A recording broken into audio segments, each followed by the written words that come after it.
Donc on voit bien que la variation de la pression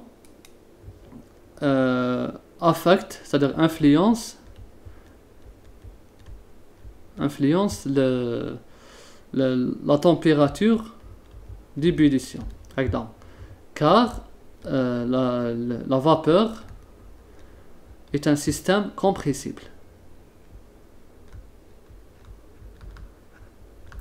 Il est compressible.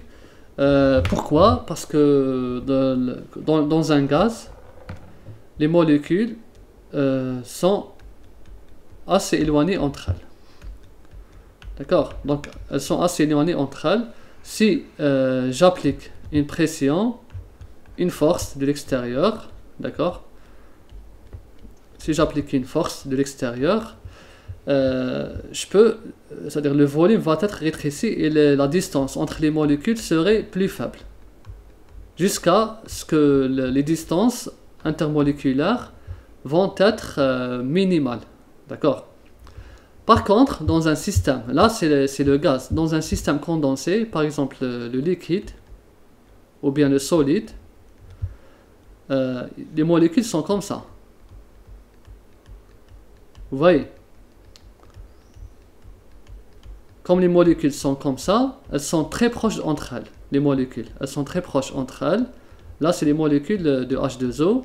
Comme elles sont très proches entre elles, si j'applique une force extérieure sur ce système condensé, déjà, la distance entre ces molécules, elle est très légère. On a une très faible distance. Ici. On a une très faible distance. Regardez. C'est une très légère distance entre les deux. Donc, si j'applique une force, j'aurai pas assez d'espace pour faire encore condenser les molécules. C'est pas possible. Déjà, l'espace il est très minimal. Donc, même en appliquant une pression de 100 atmosphères, la distance, elle est toujours légère. Il n'y a pas un espace pour encore rapprocher ces molécules. Elles sont déjà proches entre elles.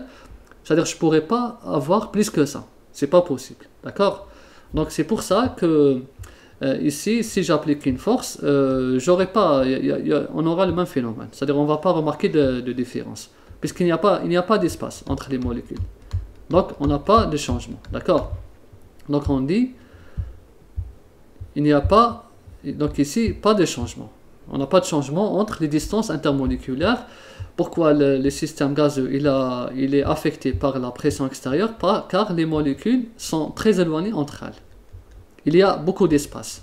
Comme il y a de l'espace, on peut comprimer. Mais quand il n'y a pas d'espace, on ne peut pas comprimer. Voilà le secret ou bien l'interprétation intermoléculaire.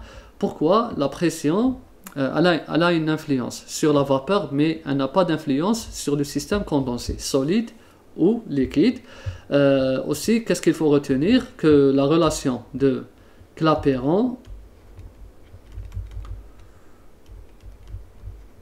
comme ça, elle s'exprime pour le solide ou bien liquide de cette façon, delta H, donc fusion, d'accord, ou bien, bon, on a juste fusion, T delta V, la voici. Là, c'est pour l'équilibre solide liquide. Mais pour l'équilibre d ln de P sur dt est égal à delta H, ici vaporisation ou bien sublimation, est égal à R T au carré. Ceci correspond pour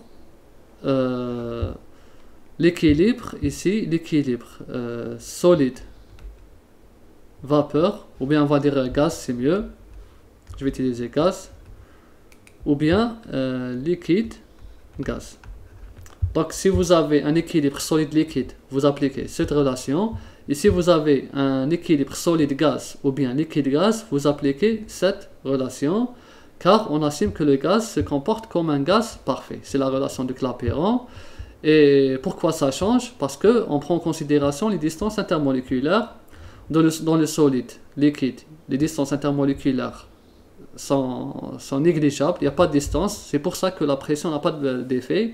Par contre, dans les états gazeux, la distance intermoléculaire elle est très grande, donc on peut rapprocher les molécules entre elles, donc on applique cette relation.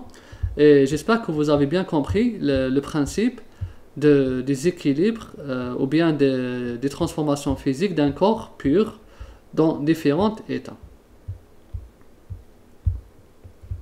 Voici cet exercice.